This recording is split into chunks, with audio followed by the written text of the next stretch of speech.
एक वृद्धाश्रम का वाकया मैं भूलता नहीं। बहुत पहले हम एक वृद्धाश्रम में और गए, हमारी आदत है चले ही जाते। वहां पर कुछ केला बेला बिस्किट लेकर गए तो पूरे वृद्ध माता पिता आ गए, गुरु जी आए, पंडित जी आए हैं, पंडित जी आए हैं, तो सब हमारे नजदीक आ गए।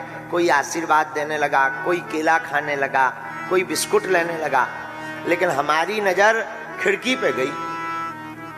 एक वृद्ध दादाजी एक माताजी खड़ी थी खिड़की पर। हमें 1 घंटा हो गया आए, 1 घंटे से ज्यादा। हमने वहां और जो माताजी वृद्ध थी उनसे कहा कि सब लोग तो हमारे नजदीक आ रहे हैं, लेकिन ये दादा दादी जी ठीक हैं, इनकी तबीयत तो ठीक है, खिड़की पर खड़े खड़े क्या कर रहे हैं तब से? आप सुनकर के चौंक जाएंगे।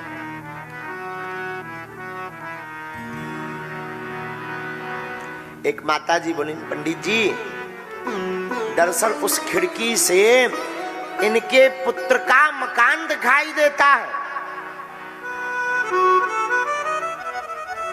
और ये अपने पोतों से इतना प्रेम करते हैं, इतना प्रेम करते हैं कि जब वो स्कूल जाता है तो उसको देखने के लिए और स्कूल से वापस आते समय देखने के लिए दिन भर खिड़की पर खड़े रहते हैं।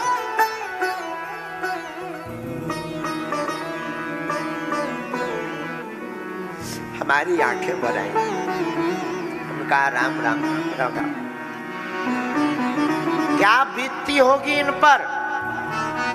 हम ये नहीं कहते कि तुम पूजा पाठ ना करो। हम यहाँ के जितने भी नागपुर के पागल हैं, अगर तुम हमको मानते हो तो हम व्यासपीठ से प्रार्थना करेंगे, तुम कल से नहीं आज से राम कथा में आना बंद कर देना, पर अपने माँ बाप की सेवा करना बंद मत करना।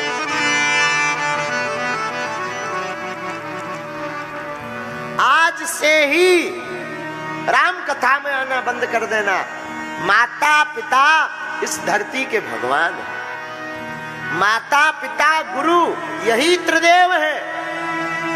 कभी माँ की ममता से पूछना जिसने तुम्हारे लिए रातों भर रातें खोई हो, 9 महीना कोख में पाला हो। उस माँ से पूछना जो तुम्हारी उन्नति के लिए दिन रात ईश्वर से कामना करती है।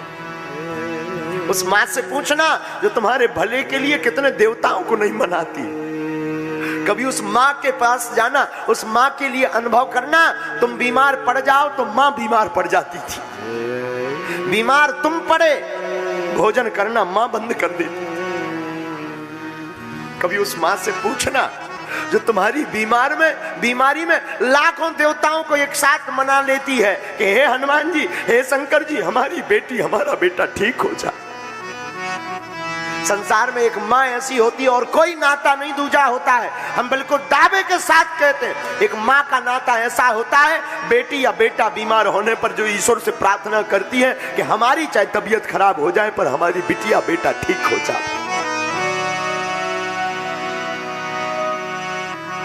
लेकिन हम लोग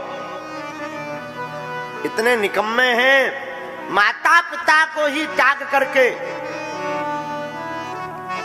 माता पिता से दूर रह करके ही खुश रहते हैं। आज भी हमारी माता जी, अब यहाँ लगभग हम 600 किलोमीटर दूर तो बैठे ही हैं, लेकिन आए दिन हमें दूर रहना पड़ता रोज।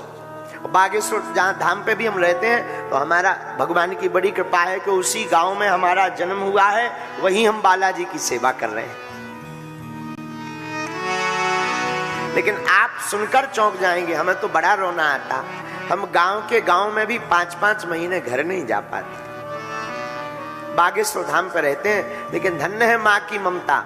हमारी माताजी आज भी पैदल चल करके रोज आती हैं। 1 दिन 2 दिन छोड़ करके तो आती हैं। उसमें कभी कड़ी, कभी कुछ घर से बनाकर आएंगी और हम जैसे ही कथा करके जाएंगे तुरंत वो कुछ ना कुछ बना के लाए, ले बेटा खा ले।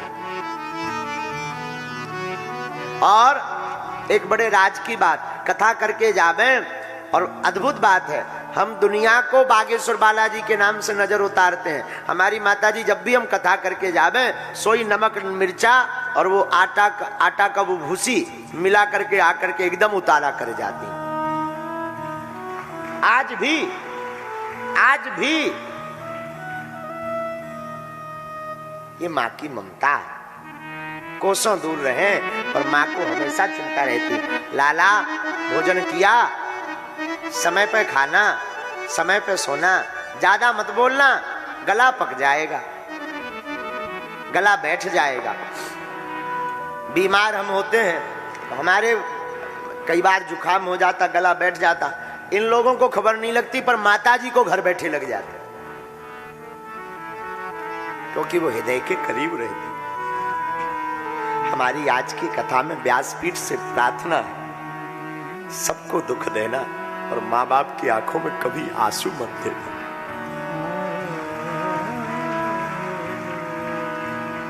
माँ ममता की मूर्ति है, माँ इस संसार की करुणा है, इसलिए हमारी प्रार्थना है, माँ का कभी दिल मत दुखा, कभी दिल मत दुखा, कभी दिल मत दुखा।